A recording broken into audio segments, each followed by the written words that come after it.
Hello, welcome to a short video showing you how to put together your new Hygge Aarhus bicycle. The first thing you're going to need to do is get it out of the box. If you've got two people, the bicycle can be lifted out, but obviously it is an e-bike. If you're on your own, I would suggest ripping the box and rolling the bicycle out on the floor. Okay, once the bicycle is out of the cardboard packaging, you'll see it is still covered in further packaging that we're going to take off now. Check inside the box to ensure that there are no small parts or the keys left which you might accidentally dispose of. Very important to do that. Next thing for us to do is to take this packaging off of the bicycle so that we can get it ready to ride.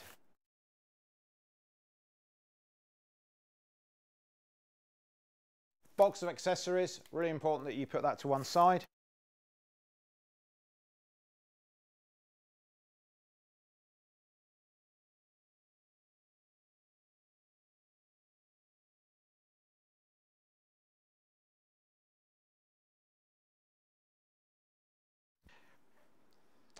As you can see, I've now got most of the packaging off of the bike.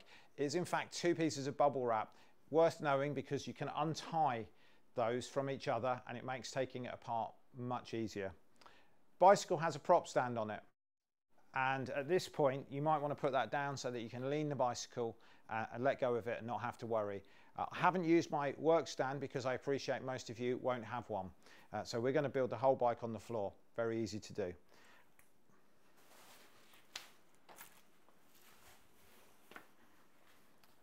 The next part is to take these handlebars off, and they are securely attached. So a pair of scissors, or I've got some workshop side cutters, literally just to cut the sellotape.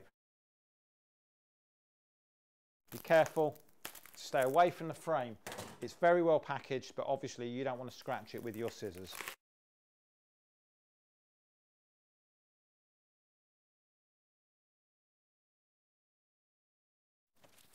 I'm cutting this well away from anything else on the bike. So I've just snipped that in the middle to make my life easier and just to unpackage.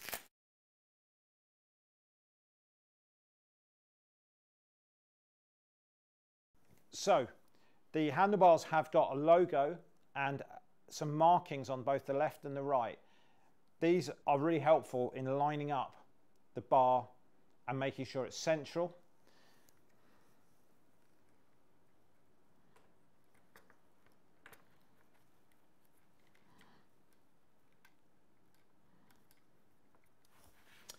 And we're going to put the faceplate in.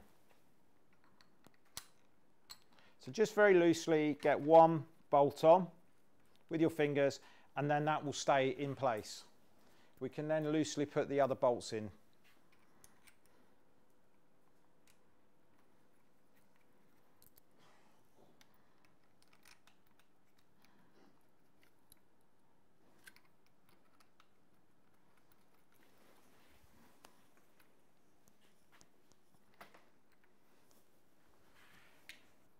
Here are your markers, and we just need to ensure that this is centralized and not off either left or right. The bolts need to be tightened up evenly and equally. What we don't want is one bolt all the way in, which means that another one can't tighten up fully. So we need to just put the bolts in evenly and equally.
So the handlebars will move, and that's because we haven't tightened up these bolts.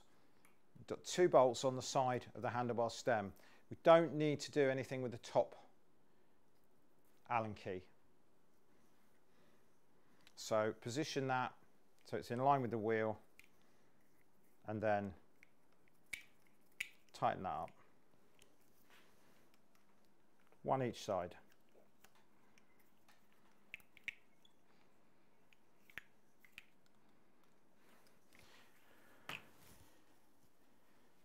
On the side of your handlebar stem, there is a notation that the bolt torque is 8 Newton meters. And if you have a torque wrench, then that's fantastic, and you can use that to tighten these up to 8 Newton meters. If you do not have a torque wrench, then you need to tighten them up. We want to avoid over tightening, but obviously they do need to be safe and secure. And the simplest way to achieve that is to place the wheel between your legs and ensure that the handlebars won't move under normal operation. Clearly, that's not tight enough.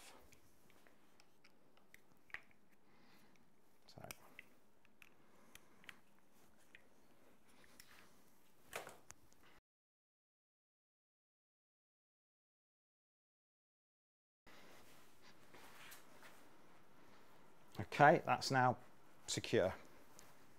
The angle of the bar really is set up by you for comfort. The same thing with the brakes, but they do need to be even, and I would highly recommend that the angle of the brake is in a nice position where your wrist flows through naturally. You don't really want your hand having to be up here or right down there in order to operate the brakes. And as you can see on this one, that they're not the same. So we need to sort that out. Very simple. Just an Allen key again, so I'm going back to my Allen keys, and the fixing for this brake is just underneath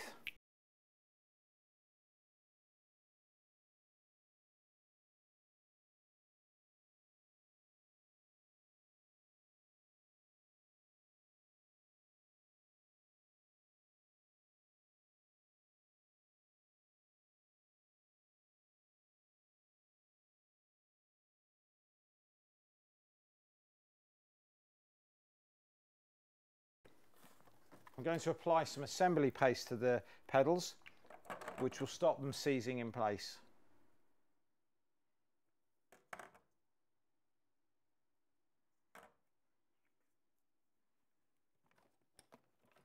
The pedals are clearly marked left and right on the end of the pedals.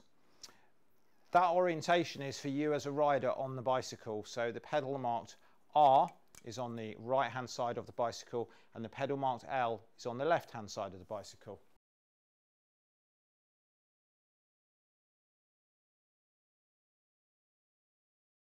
As you can see, having put the handlebars on and adjusted the cockpit for comfort and put the pedals on, the bicycle actually does look ready to go.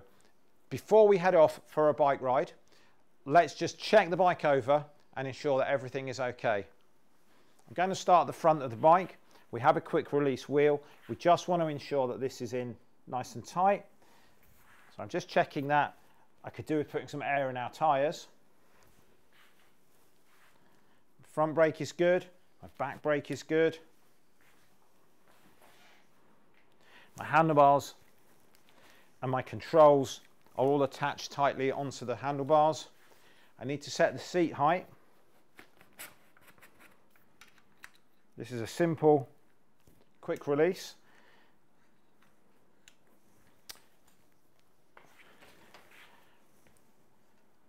You have a nut on the other side of the quick release. If you tighten this, that clamp will be tighter, and if you loosen it, the clamp will be looser. Very straightforward.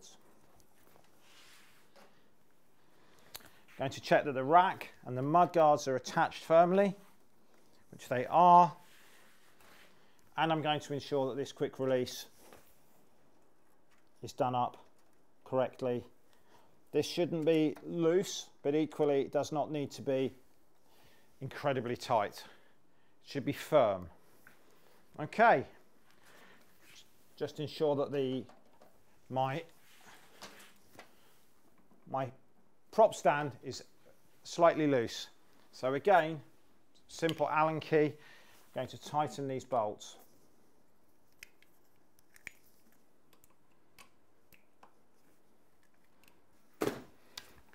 pump up the tyres.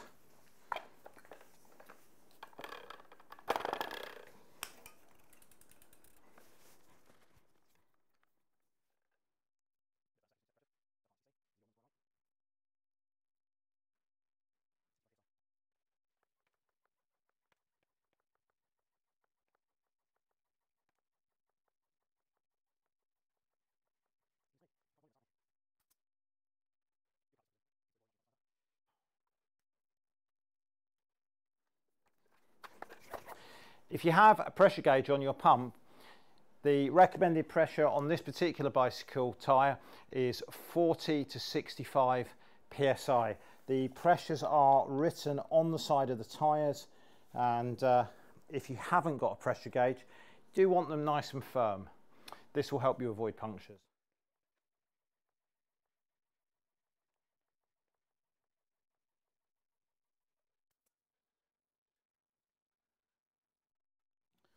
Okay, the only things left from your bike build should be your charger in this box and 2 keys. Do make sure you keep one in the safe place and make a note of the number on the key. Then we're ready to go for a ride. If you're in doubt about anything, or if something doesn't seem as I've shown you on this video, then obviously do get in contact with us or use your local Cytec trained bicycle shop. Thanks very much. Okay, your bike is now ready to ride. I hope you enjoy it. Be safe out there. And the last thing from us is a big thank you to Spokespeople HQ for letting us use their workshop.